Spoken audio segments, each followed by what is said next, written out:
6 de junio del 2003. Me jugué la vida en una conversación que nunca quise tener. Ese día recibí un impacto de bala en mi brazo derecho durante una manifestación en la universidad donde estudiaba. Cuando uno recibe un impacto de bala, lo primero que escucha es un zumbido como si un insecto estuviera merodeándote, antes, justo milésimas de segundo antes de que entre tu cuerpo. Lo segundo que ocurre es que la bala entra en tu cuerpo y en mi caso es como si una bisagra se desprendiera de una puerta y el brazo queda totalmente aislado de poder controlarlo. Pasa a una sensación de lo desconocido. Eliminamos en esa situación lo previsible. No sabemos cuál es el siguiente paso. Y eso es lo peor de la situación. Al ocurrir esto, ocurren dos cosas. Uno, lo que pensamos en la cabeza y otro, lo que verdaderamente estamos viendo en el cuerpo de uno. Más si nosotros en estas situaciones no estamos creando y controlando una situación que todos estamos pensando que es previsible. Y ahí es donde verdaderamente, después de esta rápida descripción, es donde verdaderamente uno cae en cuenta de dónde estamos. ¿Ok? Y en lugar de paralizarnos, lo que sentimos es miedo. Y ahí es donde tenemos que ir contracorriente. ¿Ok? Si volvemos al momento del accidente, hay dos cosas que están sucediendo. La primera de ellas es que me han disparado y estoy perdiendo sangre. Y por otro lado, la persona que me está disparando está a menos 100 metros donde yo me encuentro. Y es donde te das cuenta que hay un golpe inmediato a tu ego.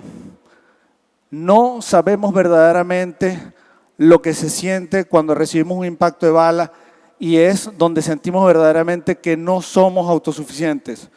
No nos valemos por nosotros mismos.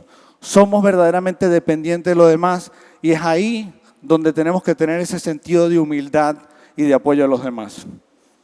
Podría pasar unos escasamente 2 minutos cuando de repente entra en el parqueo donde me encontraba un Jeep de un 1967 posiblemente, bastante gastado de la pintura, de una muchacha de unos 25 años gritándome y casi obligándome a que me montara en el carro. La verdad es que la primera impresión era como una especie de James Bond versión femenina. Y cuando lo hice, me di cuenta que era ella. Aquella muchacha que había estudiado varias materias conmigo en la universidad. Aquella muchacha que nunca yo le había querido hablar. Aquella muchacha que por prejuicios o porque simplemente no era el estilo de persona o amistad a la cual quería pertenecer a mi grupo, la había aceptado. Y ella, en cambio, me estaba dando algo adicional. Me estaba ayudando sin yo pedirle ayuda. Y eso es la primera lección, respeto por el individuo. Pero además, me estaba dando todo el apoyo que yo requería para verdaderamente saber aceptar a los demás como son y respetarlos. Y otra cosa importante es que cuando yo me monto en el Jeep, que ya me sentía relativamente seguro, ella agarra una toalla sucia por grasa, que me imagino que un Jeep de 1967 en el 2003, pues obviamente tenía ciertas reparaciones, y me coloca aquí en mi brazo derecho una toalla. Desde el punto de vista médico es bien poca cosa lo que podría hacer ante un impacto de bala que había salido del brazo y no se había quedado dentro de él. Pero era un valor significativo para mí que ella me ayudara y me ofreciera ayuda. Y para ella obviamente también. Lo importante de esto es que a veces cuando las relaciones laborales se vuelven un letargo, una comodidad o a veces hay silencio, es verdaderamente lo que ocurre en situaciones como ocurrió. Cuando uno pierde sangre y los que hayan tenido la experiencia, uno empieza a perder el conocimiento.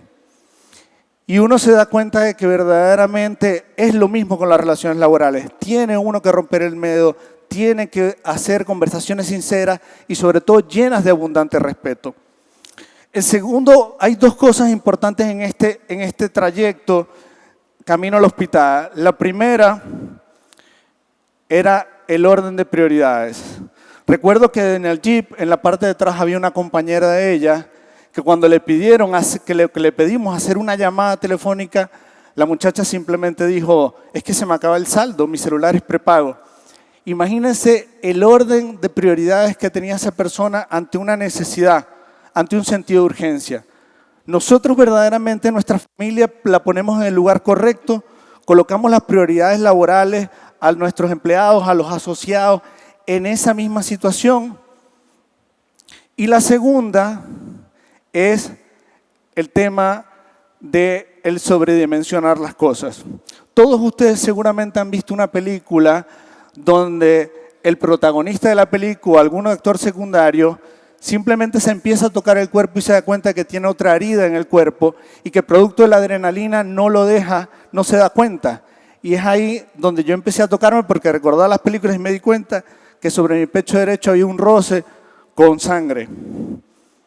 Después que llegué al hospital me di cuenta de que era una leve herida, producto posiblemente del camino, la dirección que tomó la bala al pasar por mi pecho y después cruzar sobre el brazo. Cuando estamos en una situación así, es lo mismo, no sobredimensionemos las cosas, no exageremos, porque posiblemente nunca va a ocurrir un hecho de esta forma. La imaginación, como cualquier otra cosa, hay que controlarla. Y de esta forma podemos ser mucho más eficientes. Al llegar al hospital, había perdido mucha sangre y toda mi ropa también, desde la camisa, pantalón, zapatos. Y cuando uno está a esa edad, en situaciones extremas, se da cuenta de lo que es importante. Y lo importante es verdaderamente lo que es intangible, lo que es el cariño, lo que es el compromiso, lo que es el amor a los demás, lo que es el servicio. Habían pasado más o menos 30 minutos desde el hecho de que el impacto de bala hasta donde ya estaba en el hospital. Me sentía seguro, estaba acostado en la camilla y fue el momento del llanto y del desahogo como un niño. Jamás me he dado cuenta tan claramente todos los errores que había cometido hasta ese momento. Pasaron como una especie de flashback donde uno toma conciencia del mal que ha hecho, pero también del bien que hizo. Y eso es lo que tenemos que recordar. ¿Cuánto bien hemos hecho a los demás? ¿Cuánto bien hemos dejado de hacer a los demás? Dicen que los médicos, por vocación, tienen la vocación de salvar y de sanar vidas. Y aquella tarde, obviamente, no fue la excepción, si no, no estaría aquí. Eran especialistas de la salud. Y nosotros también podemos ser especialistas, posiblemente no de la salud, pero sí especialistas del retail y del servicio a los demás. Y del servicio a los demás es en la familia, con el asociado y con el cliente. Y que ese servicio se mantenga y se traslade hacia el respeto hacia los demás en nuestros hogares, en las tiendas y en cada una de las oficinas donde nosotros estamos. Ante todo, somos hombres y mujeres que debemos tener respeto por los demás. Y eso es lo más importante. Walmart nos pide y nos pedirá siempre metas retadoras. Siempre las podemos alcanzar siendo personas de una sola pieza y generando un impacto positivo en la sociedad centroamericana. Muchas gracias.